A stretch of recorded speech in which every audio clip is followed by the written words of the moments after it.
Welcome to the second part of the Biddy Review Show with Miles Utel. It's week 11, like you know, so this will be the second part of week 11. Let's get started. The 7:30 p.m. game at Bedford High School was between the UNLV Running Rebels and the Oregon Tech Hustling Owls. This was a close one coming down to the buzzer, so let's take a look at the game highlights and see what happened. Start off the game with Simpson hitting a runner in the key, just below the free throw line. Then on the Papakostas air ball, you have John Stanton putting it back in. On this play, you see Brian Mitchell go for the ball and come up with him holding his hand. He would actually dislocate his finger on this play, and my sources tell me that it was bent back pointing himself. So he's on the ground in pain, as you can see here. Game has been stopped, and everyone's trying to get him okay and see if they could attend to him. He would be on the game.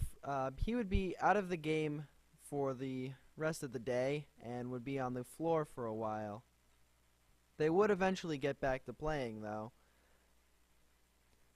So here you have a fast break by Jordan Guerin, missing the easy shot but getting his own rebound and swishing it for two.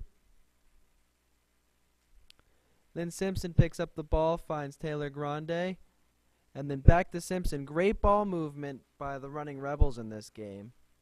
Simpson right by the elbow again. That was his spot all day.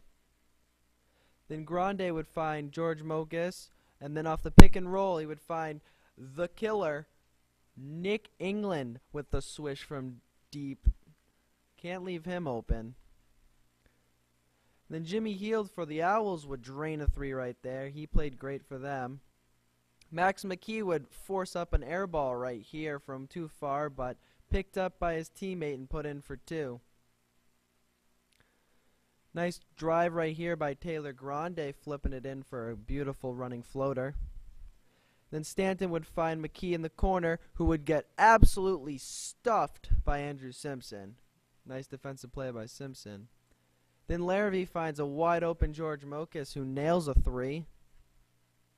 And then a fast break again. Simpson finds Guerin, who puts it off the backboard for two. Later in the game, McKee airballs another two. Offensive rebound by John Stanton, but Simpson blocks him again.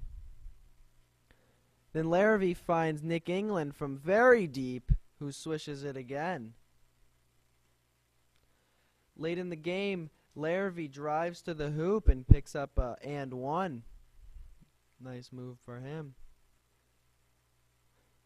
Some ball movement here by Oregon Tech. Great play by Jimmy Heald. Passes it up and then moves to the corner and spots up and hits a three. Late in the game, he drives to the hoop and then finds Mike Papakostas for the two. And then UNLV gets out on the break with Larrabee finding Taylor Grande for the layup. Then Andrew Biederman will drive on Simpson and pick up the and one. He would make his free throw. So this game was tight coming down to the wire. Larrabee would go coast to coast here for two. And then late in the game, inbound play for Oregon Tech. And Taylor Grande, with great defense, knocks it off Jimmy Heald's leg, so UNLV gets the ball. UNLV, with a tie game, with about 20 seconds left in the game, passing the ball around. They'll eventually find Nate Larrabee down low, who puts it off the glass for two and the lead. Oregon Tech would call a timeout right here to set up the offense. So with 5.5 seconds left, down by two, let's see what Oregon Tech would do. Try to win this ball game. You have Max McKee inbounding the ball to Jimmy Heald. He's going to take it himself and dribbles and loses possession of the ball, and that's the game. Final score of this one, UNLV 42-43, depends on which book you go by. Oregon Tech 41. The important stat is UNLV gets the victory.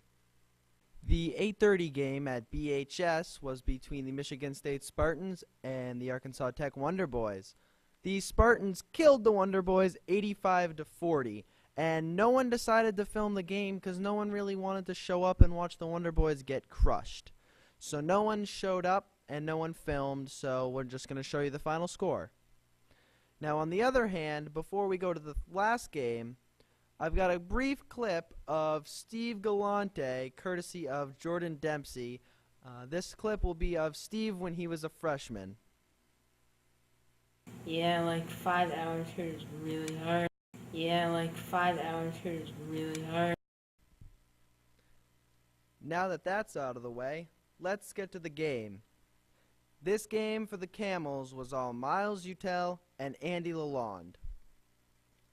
Start of the game, Andy brings the ball down court and finds Miles for a running 2 off the backboard. The opposite happens here. Marco gives the ball to Miles, who lobs the ball up down low for Andy for the easy 2. Later in the first, Andy finds Miles on the backdoor cut, misses the layup because he can't make layups, but Andy finishes for 2. For Hawaii, it was Zach Husband carrying the team, knocking down his first 3 of the game right there. Utel would respond on the other end with a running 2. Mo Husband would drain another 3 right here, making it 10-8 Camels at the time. And then would nail his third 3 of the game right here to bring the Hawaii Rainbow Warriors up. But Andy was just too much of a beast down low on the lob play.